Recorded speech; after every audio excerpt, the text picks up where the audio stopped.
दोस्तों, ये कहानी है चेतना और राहुल की। इन दोनों की शादी को 5 साल हो चुके थे और इन दोनों की लव मैरिज थी। पर कहते हैं ना, वक्त का कुछ नहीं पता, कब प्यार ही नफरत में बदल जाए और वो नफरत हमसे कुछ ऐसा करवा दे जिसके लिए हमें अपनी पूरी ज़िंदगी पछताना पड़े। ऐसा ही कुछ राहुल और चेतना की ज़िंदगी में भी हुआ। ये दोनों कॉलेज में मिले थे और इन दोनों को ही पता नहीं चला कि कब उनकी दोस्ती प्यार में बदल गई। और फिर दोनों ने अपने घर वालों के खिलाफ जाकर एक दूसरे से शादी की। जहाँ चेतना के घर वालों ने शादी के बाद इन दोनों को माफ़ करके इन्हें अपना लिया था, वहीं राहुल के घर वाले आज भी उससे नाराज़ थे।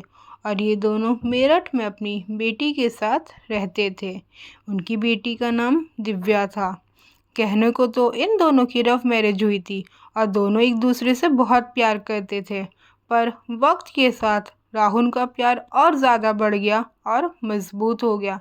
वही चेतना को अब ये प्यार घुटन लगने लगा था।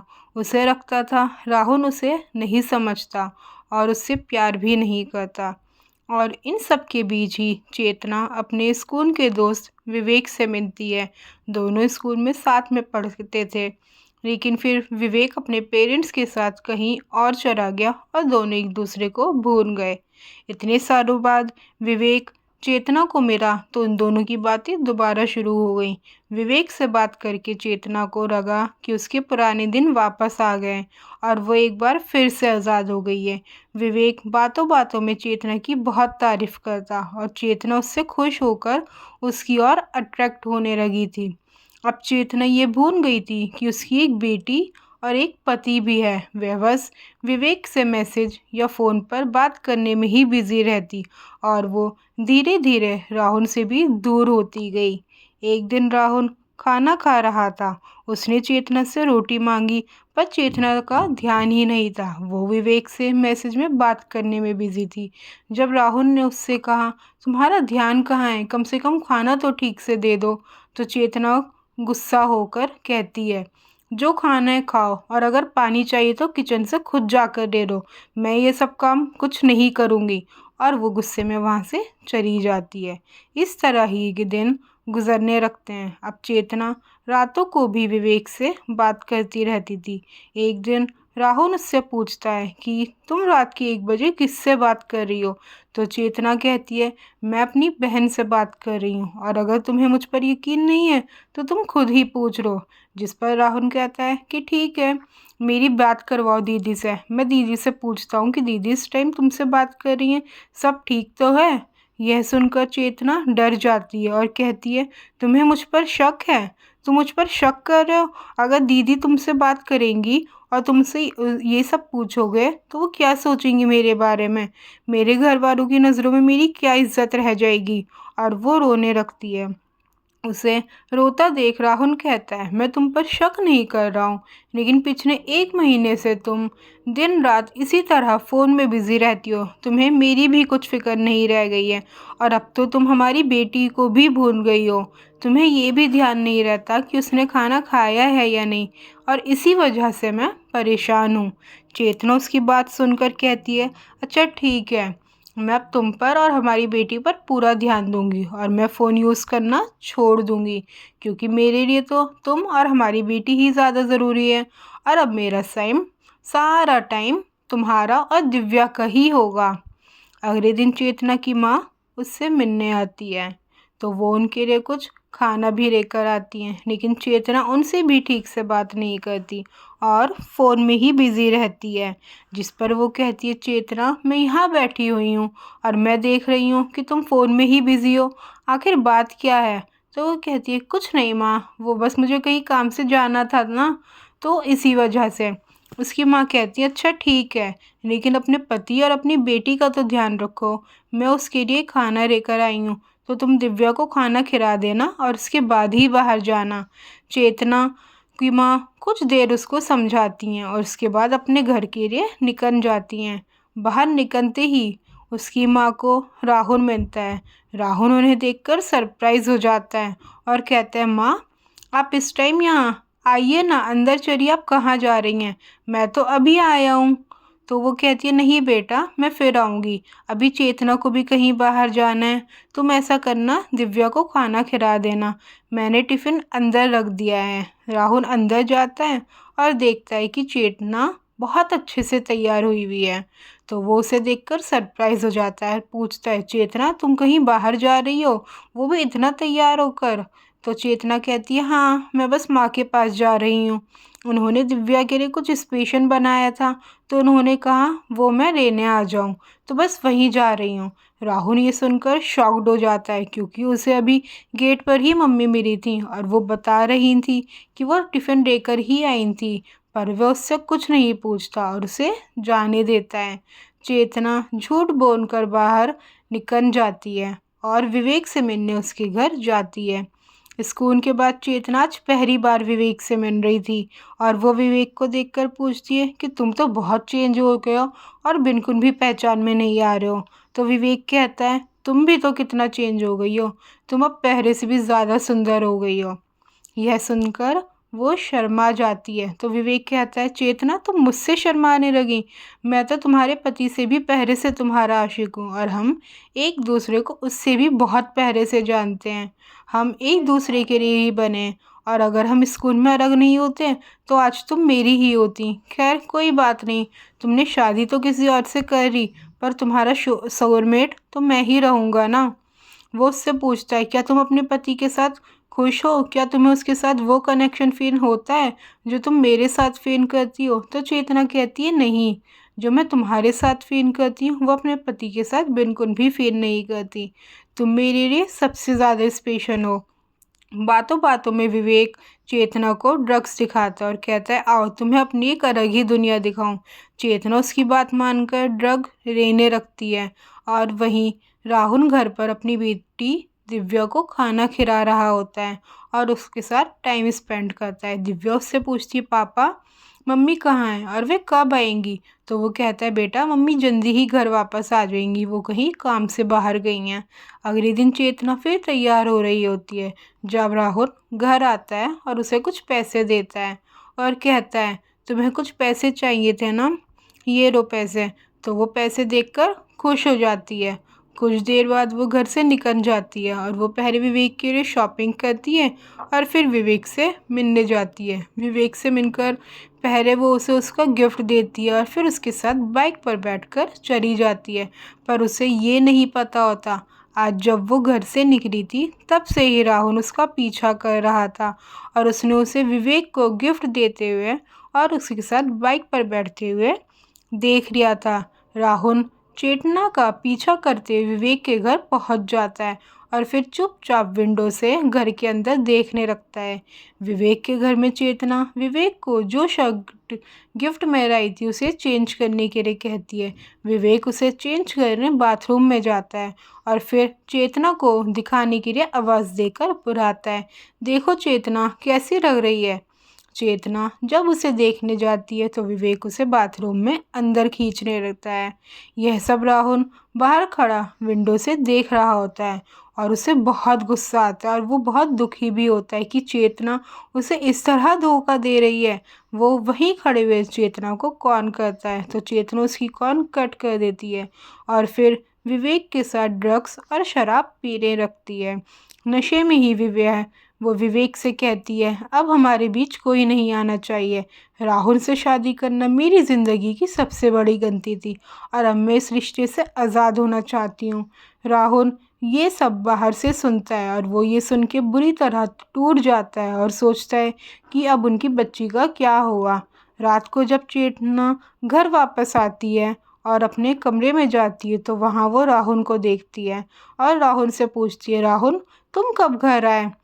तो वो देखती है राहुल रो रहा होता है और उसे इस हार में देखकर चेतना घबरा जाती है और उससे पूछती है कि क्या हुआ, तुम इस तरह क्यों रो रहे हो। राहुल उसे कोई जवाब नहीं देता और उससे ही सवाल पूछता है कि क्या कमी रह गई थी मेरे प्यार में जो तुम किसी और के पास चली गई। अनजान बनते हुए चेतना पूछती है यह तुम क्या कह रहे हो। राहुल कहता है यह भी अब मैं बताऊं, तुम विवेक के साथ क्या कर रही थी। चेतना कहती है तुम जानते तो हो वो मेरा स्कूल फ्रेंड है, फिर इन सब सवालों का क्या मतलब है। राहुल कोई जवाब नहीं देता। तो चेतना कहती है, तुम मुझ पर शक कर रहे हो? राहुल कहता है, मैं शक नहीं कर रहा, मुझे यकीन है कि तुम मुझे धोखा दे रही हो। मैंने खुद तुम्हें विवेक के घर पर, तुम्हें उसकी बाहों में देखा है। और सिर्फ इतना ही नहीं, तुम उसके साथ ड्रग्स और शराब भी ले रही थी। तुम सोच भी नहीं सकती वो सब देखकर मुझ पर क्या बीत रही थी और मैं किस तरह घर वापस आया हूँ। चेतना ये सब सुनकर परेशान हो जाती है और उसे समझ नहीं आता कि वो क्या कहे। कभी तभी राहुल दोबारा कहता है कि जो भी हुआ मैं वो सब भूल जाऊंगा, दिव्या के लिए तुम्हें माफ़ भी कर दूंगा, पर तुम्हें उसके लिए विवेक से बात करना और मिलना छोड़ना होगा। चेतना फिर भी नहीं मानती और कहती है, राहुल तुम्हें ज़रूर कोई गलतफहमी हुई है, ऐसा कुछ भी नहीं है और विवेक सिर्फ मेरे स्कूल फ्रेंड ही है। और गुस्सा होकर वहाँ से चली जाती है। अगले दिन चेतना कुछ ढूंढ रही होती है जब वहाँ राहुल आता है और उसे एक पैकेट दिखाकर पूछता है, यही ढूंढ रही हो ना? तो चेतना राहुल के हाथों में ड्रग्स के पैकेट देखकर घबरा जाती है। राहुल कहता है, इनके लिए ही तुम बार बार विवेक के पास जाती हो ना, और बार बार मुझसे झूठ भी बोलती हो। तुम ड्रग्स के लिए अपनी बेटी को भी भूल गई। तुमने एक बार भी नहीं सोचा कि इसका हमारी ज़िंदगी और हमारी बेटी की ज़िंदगी पर क्या असर होगा। चेतना रोने लगती है और राहुल से माफ़ी मांगती है और वादा भी करती है कि मैं आज के बाद इन सब चीज़ों को हाथ भी नहीं लगाऊंगी और विवेक से भी कभी बात नहीं करूंगी, पर तुम प्लीज़ किसी को इन सब के बारे में नहीं बताना। कुछ दिन ऐसे ही सुकून से निकल जाते हैं और अब चेतना राहुल के सामने विवेक से फ़ोन पर भी बात नहीं करती है। तो राहुल को लगता है कि चेतना उसकी बात समझ गई है और उसने विवेक से बात करना छोड़ दिया है। एक दिन राहुल की एक दोस्त की शादी होती है, तो वो चेतना से पूछता है कि आज मेरे दोस्त की शादी है, मैं शाम को ऑफिस से आऊँगा, तुम तैयार रहना, फिर हम दोनों साथ में चलेंगे। तो वो कहती है, नहीं मेरी तबीयत कुछ ठीक नहीं है, ऐसा करो तुम चले जाओ, मैं तुम्हारे साथ बाद में चलूँगी। तो राहुल कहता है, ठीक है, फिर मैं ऑफिस से सीधा वहीं चली जाऊँगा, तुम अपना और दिव्या का ध्यान रखना। और ऑफिस के लिए घर से निकल जाता है। उसके घर से निकलते ही विवेक वहाँ आ जाता है और उसे देखकर चेतना घबरा जाती है और कहती है, तुम यहाँ क्या कर रहे हो? तुम्हें पता है ना राहुल को मुझ पर शक हो चुका है और मैं नहीं चाहती वो हमें इस तरह मिलते हुए पकड़ दें। विवेक कहता है कि तुम घर से बाहर नहीं निकल सकती और मुझे तुम यहाँ आने नहीं दोगी, तो ऐसे कैसे चलेगा? मैं तुमसे और दूर नहीं रह सकता। मुझे तुम्हारी बहुत याद आ रही थी, इसलिए मैं तुमसे मिलने यहाँ आ गया। जब विवेक चेतना से मिलने आता है, उन दोनों को ही ये नहीं पता था कि राहुल ने उनके पीछे डिटेक्टिव हायर किया हुआ था और वो उनके घर के बाहर ही खड़ा था और उन पे नज़र रखे हुए था। वो विवेक को घर के अंदर जाते हुए देख लेता है और राहुल को कॉल करके सब बता देता है। ये जानने के बाद राहुल बहुत कंफ्यूज हो जाता है और उसे समझ नहीं आता कि उसे आगे क्या करना चाहिए। इसलिए वो चेतना की माँ से मिलने जाता है और उन्हें सब बता देता है। और फिर वो कहती है, मुझे तो यकीन ही नहीं आ रहा चेतना ऐसा भी कुछ कर सकती है। राहुल कहता है, माँ मैं उसे प्यार से समझा कर भी देख चुका हूँ, लेकिन वो समझने के लिए तैयार ही नहीं है। तो वो कहती हैं, फिर तो बस एक ही सोल्यूशन है, तुम चेतना को डिवोर्स दे दो और दिव्या का ध्यान रखो। मैं तुम्हारे पापा से बात करती हूँ और हम दोनों इस सब में तुम्हारे साथ हैं। राहुल कहता है, नहीं माँ, मैं उससे बहुत प्यार करता हूँ और मैं उसे एक और मौका देना चाहता हूँ, इसलिए मैं एक बार और उससे बात करके उसे समझाने की कोशिश करता हूँ। वहीं विवेक और चेतना बात कर रहे होते हैं और उन्हें समझ नहीं आता वो इस तरह छुपकर कब तक मिलते रहेंगे, और अगर राहुल को पता चल गया तो वो इस बार उन्हें नहीं छोड़ेगा। विवेक कहता है, एक रास्ता है, तुम जादू से उसे वश में करो। चेतना कहती है, नहीं ये कोई सोल्यूशन नहीं है, हमें उसे मारना ही होगा। विवेक कुछ सोचता है और फिर उसकी बात मान जाता है और वो दोनों अपनी प्लानिंग करते हैं कि किस तरह वो राहुल को मारेंगे। कुछ दिन बाद चेतना का बर्थडे आता है और राहुल घर में ही एक छोटा सा बर्थडे सेलिब्रेशन रखता है जिसमें बस वो तीनों ही होते हैं, जिसका फ़ायदा उठाकर चेतना शराब में उसे जहर मिलाकर देने की कोशिश करती है। पर वो कहता है कि नहीं, आज का दिन मैं सिर्फ तुम्हारे और दिव्या के साथ स्पेंड करना चाहता हूँ, ना कि नशे में रहकर। इस बार चेतना अपने प्लान में फेल हो जाती है और अगले दिन जब राहुल ऑफिस से आता है तो चेतना उसे खाना देती है। राहुल को नहीं पता होता कि उसके खाने में जहर मेरा होता है और वो खाना खा लेता है। खाना खाते हुए ही राहुल कहता है, चेतना मैं बहुत खुश हूँ कि तुमने मेरे और दिव्या के लिए विवेक और ड्रग्स सब छोड़ दिया, थैंक यू सो मच। लेकिन खाना खाते हुए ही राहुल को कुछ अजीब सा होने लगता है और वो दर्द में तड़पने लगता है और चेतना वहीं खड़े उसे दर्द में देखती रहती है। और जब राहुल नीचे गिर जाता है और बेहोश हो जाता है तो वो विवेक को कॉल करके कहती है, काम हो गया है, अब तुम जल्दी से आ जाओ। विवेक वहाँ आ जाता है और फिर वो दोनों मिलकर चाकू से उस पर बहुत सारे वार करते हैं ताकि राहुल के ज़िंदा रहने के चांसेस बिल्कुल ख़त्म हो जाएं। अगले कुछ दिनों तक वो दोनों राहुल की बॉडी को बाहर लेकर जाने की बहुत कोशिश करते हैं लेकिन वो उसमें कामयाब नहीं हो पाते। तो वो सोचते हैं अब हमें कुछ और ही प्लान करना होगा, इस तरह तो हम इसकी बॉडी को बाहर नहीं ले जा पाएंगे। और ऐसा करने के लिए जो आइडिया उनके दिमाग में आता है वो किसी को भी डरा सकता है। वो दोनों मिलकर राहुल की बॉडी के छोटे छोटे टुकड़े करके प्लास्टिक बैग्स में भर देते हैं और फिर एक नीले ड्रम में सीमेंट मिलाकर उन बैग्स को उसमें डाल देते हैं। कुछ दिन बाद चेतना को कुछ पैसों की ज़रूरत होती है तो वो राहुल के अकाउंट से अपने अकाउंट में ट्रांसफ़र करने की कोशिश कर रही होती है पर पैसे ट्रांसफ़र नहीं होते हैं। और उसी समय उसकी माँ वहाँ आ जाती हैं और कहती हैं, अगर पैसे ट्रांसफ़र नहीं हो रहे हैं तो राहुल को कह दो, वो कर देगा ना। चेतना अपने में ही गुम होती है और उसी में वो उन्हें जवाब देती है, वो ज़िंदा होगा तो करेगा ना। यह सुनकर उसकी माँ चौंक जाती है और कहती हैं, ज़िंदा होगा मतलब? राहुल कहाँ है और उसे किसने मारा है? चेतना डर जाती है और वो डर में अपनी माँ को सब सच बता देती है कि कैसे उसने विवेक के साथ मिलकर जहर देकर राहुल को मार दिया था। और उसकी माँ गुस्से में आकर तभी पुलिस को फ़ोन कर देती हैं और पुलिस आकर पूरे घर की तलाशी लेती हैं और उनसे पूछताछ करती हैं पर उन्हें कहीं भी राहुल की लाश नहीं मिलती है। तभी पुलिस ऑफिसर की नज़र उस नीले ड्रम पर जाती है और वो पूछते हैं कि इस ड्रम में क्या है और इसमें इतनी गंदी बदबू क्यों आ रही है।